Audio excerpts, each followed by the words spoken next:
নমস্কার বন্ধুরা, আমি চলে এসেছি তোমাদের প্রিয় চ্যানেল স্টক ট্রাভেলার।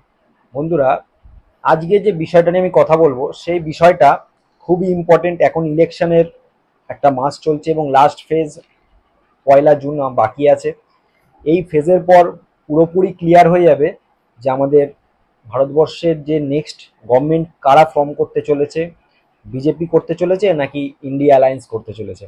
এই সব দুবিধার মধ্যে কিন্তু এখন মার্কেটে প্রচন্ড পরিমাণে উতাল পাতাল এবং ভোলাটাইল চলছে। ঠিক আছে, কোনোদিন ওপরে কোনোদিন নিচে। লাস্ট সোমবার থেকে তো market down down down. Nifty 23,000 cross করে গেছিল, সেখান থেকে আবার ফিরে এসছে 22,500, মানে ঘরে ঢুকে গেছে আবার। তো এখান থেকে আরও কিছু ডাউন হতে পারে এবং এটাও আশঙ্কা করা হচ্ছে যদি মোদি গভর্নমেন্ট ক্ষমতায় না আসে তাহলে কিন্তু প্রায় 45% পর্যন্ত মার্কেট কিন্তু পড়তে পারে। কিন্তু এই সবের মধ্যেও এই এত উতাল পাতাল, এত ভোলাটাইল, ঠিক আছে, তার মধ্যেও কিন্তু একটা জিনিস আমরা লক্ষ্য করে দেখতে পাচ্ছি, সেটা হচ্ছে কিছু গভর্নমেন্টের স্টক, তাছাড়া ডিফেন্সের যে স্টকগুলো সেগুলো কিন্তু রকেট গতিতে উপরে উঠছে।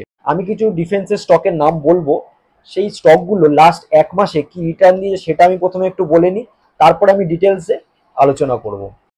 যেমন বন্ধুরা, প্রথম নামটা হচ্ছে হিন্দুস্তান অ্যারোনটিক লিমিটেড। লাস্ট 1 মাসে প্রায় 27% রিটার্ন দিয়েছে। তারপর হচ্ছে ভারত ইলেকট্রনিক্স লিমিটেড, বেল, সেও প্রায় 22% রিটার্ন দিয়েছে লাস্ট 1 মাসে। আচ্ছা, ভারত ডাইনামিক লিমিটেড মানে বিডিএল, রিটার্ন দিয়েছে 52% বন্ধুরা লাস্ট 1 মাসে। তারপর হচ্ছে কোচিন শিপইয়ার্ড লিমিটেড, সেও রিটার্ন দিয়েছে প্রায় 48% লাস্ট 1 মাসে। আচ্ছা, গার্ডেন রিচ শিপইয়ার্ড, সে রিটার্ন দিয়েছে 44%। আর মাঝডগগাঁও শিপ বিল্ডার, সেও রিটার্ন দিয়েছে 39%। তো বন্ধুরা, এইগুলো হচ্ছে ডিফেন্সের সব বড় বড় তাবড় তাবড় কোম্পানি এবং গভর্নমেন্টের কোম্পানি। ঠিক আছে, তো এই কোম্পানিগুলো কিন্তু লাস্ট 1 মাসে প্রায় 50%-এর কাছাকাছি কিছু কিছু স্টক কিন্তু রিটার্ন দিয়েছে। এর থেকে একটা প্রশ্ন আসছে যে হঠাৎ এই ডিফেন্সের স্টকগুলো কেন এত উপরের দিকে যাচ্ছে। দেখো বন্ধুরা, একটা কথা বলি, মার্কেট সবসময় চায় যে যে গভর্নমেন্টই ক্ষমতায় থাকুক না, সেই গভর্নমেন্ট যেন খুবই শক্ত হাতে থাকে এবং ডিসিশন নেওয়ার মতো ক্যাপাসিটি থাকে সেই গভর্নমেন্টের হাতে, যাতে একটা ডিসিশন নিতে গিয়ে যাতে 10 বার না ভাবনা চিন্তা করতে হয়। আর সেকেন্ড থিং হচ্ছে এক্সটার্নাল ইন্টারনাল যে সিকিউরিটি, ঠিক আছে, সেই সিকিউরিটি যেন গভর্নমেন্ট কড়া হাতে মোকাবিলা করে। তাছাড়া মার্কেট আর একটা যেটা বড় জিনিস চাই, সেটা হচ্ছে স্টেবল গভর্নমেন্ট। গভর্নমেন্ট যেন স্টেবল থাকে এবং কোলিয়েশন গভর্নমেন্ট মার্কেট কিন্তু একদম পছন্দ করে না। ঠিক আছে, কোলিয়েশন মানে হচ্ছে 10 রকম পার্টি মিলে একটা গভর্নমেন্ট ফর্ম করবে, সেই গভর্নমেন্ট কিন্তু মার্কেট একদমই চায় না। তাতে অনেক রকম প্রবলেমও হয়, কারণ আজ এই পার্টির একরকম মত থাকে, কাল ওই পার্টির একরকম মত থাকে। তো এই জন্য মার্কেট কিন্তু এগুলো পছন্দ করে না, শেয়ার মার্কেট বিশেষ করে। একা হাতে যদি কোনো গভর্নমেন্ট ফর্ম হয় তাহলে সেই গভর্নমেন্টটা কিন্তু মানে একটা দীর্ঘস্থায়ী এবং ভালো ডিসিশন নিতে পারে এবং শক্ত সামর্থ্য একটা গভর্নমেন্ট তৈরি হয়। স্টকগুলো হঠাৎ এরকম রকেট হওয়ার পিছনে কারণটা কি, আমি সেই বিষয়ে ডিটেলসে আলোচনা যাওয়ার আগে বন্ধুরা, আমার চ্যানেলটিতে যারা নতুন এসছো এবং ভিডিওটি প্রথমবার দেখছো, চ্যানেলটি অবশ্যই সাবস্ক্রাইব করে দাও আর পাশের বেল আইকনটা অবশ্যই প্রেস করে দাও, যাতে নেক্সট যে ভিডিওগুলো আমি আপলোড করব শেয়ার মার্কেট রিলেটেড, তো তোমাদের কাছে নোটিফিকেশন চলে আসবে।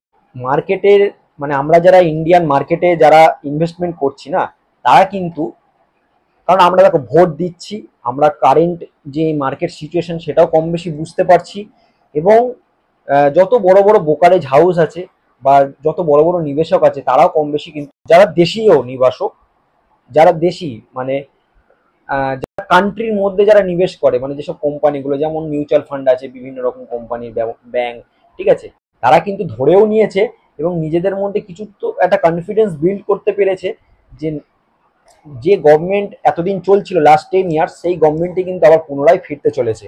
তো যার জন্য কিন্তু মার্কেটে প্রচন্ড পরিমাণে ভোলাটাইলও দেখা যাচ্ছে, মার্কেট অনেক উপরে যাচ্ছে এবং বিদেশি বিনিয়োগকারীরা প্রচন্ড পরিমাণে সেল করছে, যার ফলে আবার মার্কেট নিচে নেমে যাচ্ছে। তাদের মধ্যে এরকম একটা ধারণা এসছে যে হয়তো এই গভর্নমেন্ট ফিরতে পারবে না বা ফিরলেও হয়তো সে ম্যাজিক ফিগার ছুতে পারবে না, তাতে আবার একটা কোলিশন গভর্নমেন্টের ফর্ম হতে পারে। ঠিক আছে, তো নানা রকম মার্কেটে এখন মতামত চলছে এবং লাস্ট ফেজের যেহেতু এখনো ইলেকশন বাকি আছে, তো এগুলো চলবে মোটামুটি। নেক্সট মঙ্গলবার মানে 4 জুন ইলেকশনের রেজাল্ট আছে, সোমবার থেকে কিন্তু মার্কেটে অনেকটা ক্লিয়ার হবে। যেহেতু দেখো সোমবার মার্কেট আবার ওপেন হবে, ঠিক আছে, শুক্রবার ফ্রাইডে শনিবার রবিবার মার্কেট বন্ধ থাকবে, মানে রেজাল্ট আউটের আগে সোমবার হচ্ছে মার্কেট ওপেন হবে। তো সোমবার মার্কেট ওপেন হওয়ার আগে অনেক রকম এক্সিট পোল চলে আসবে, কোন গভর্নমেন্ট ফর্ম করতে চলেছে, কে কত সিট পেতে চলেছে, তো তার উপরে কিন্তু সোমবারে একটা বিশাল অ্যাকশন কিন্তু দেখা যাবে। এবার আসি বন্ধুরা মেন আলোচনায়, সেটা হচ্ছে যে কেন ডিফেন্সের স্টকগুলো এত রকেট গতিতে ওপরে যাচ্ছে।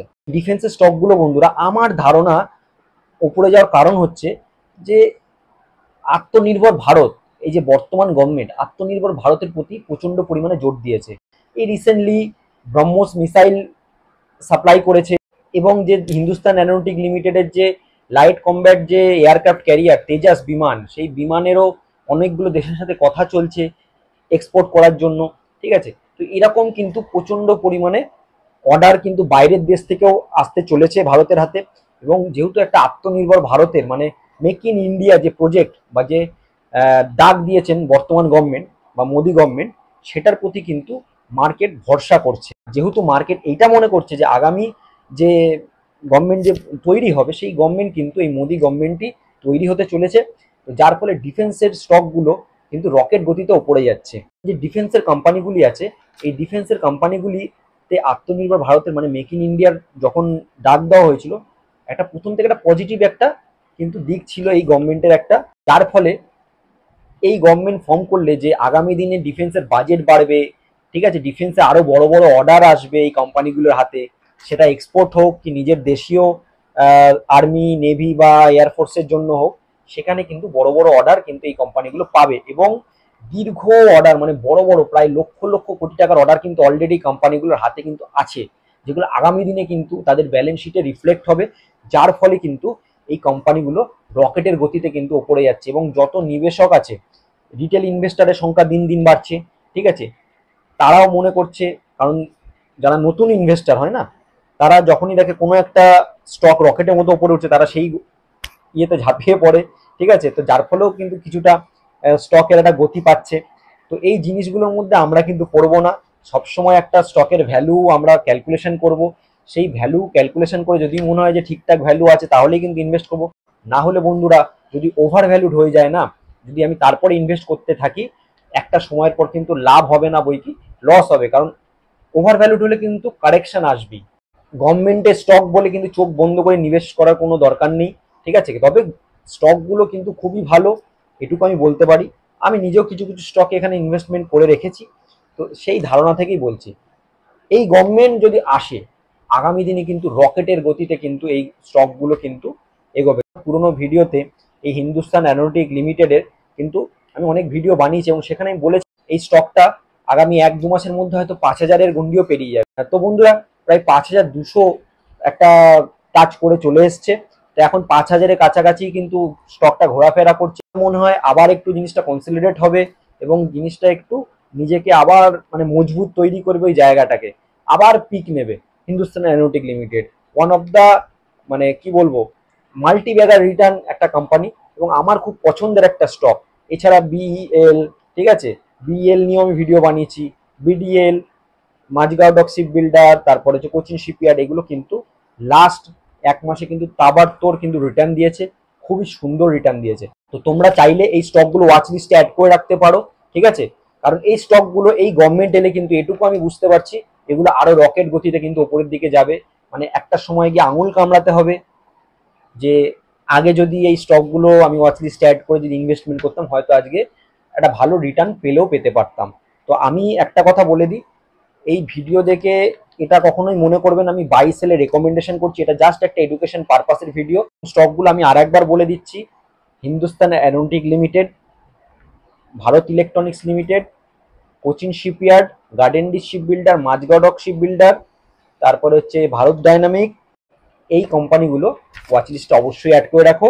আশা করছি এই স্টকগুলো রকেটের গতিতে আফটার ইলেকশন যদি এই গভর্নমেন্ট ফর্ম করে মারাত্মক বিস্ফোরণ ঘটবে, এটা আমার বিশ্বাস, ঠিক আছে। থ্যাংক ইউ বন্ধুরা, দেখা হবে নেক্সট ভিডিওতে। ভালো লাগলে ভিডিওটা লাইক করে দিও, কমেন্ট করে জানিও তোমাদের ভিডিওটা কেমন লাগলো। কে কোন এই ডিফেন্সের স্টকগুলোর মধ্যে কেউ যদি ইনভেস্টেড করে রাখো, তাহলে অবশ্যই কমেন্ট করে জানিও যে কে কোন স্টকগুলোতে ইনভেস্ট করে রেখেছো, কে কোন কোয়ান্টিটি রেখেছো, জানাতে পারো। থ্যাংক ইউ, দেখা হবে নেক্সট ভিডিওতে। ততক্ষণ টাটা।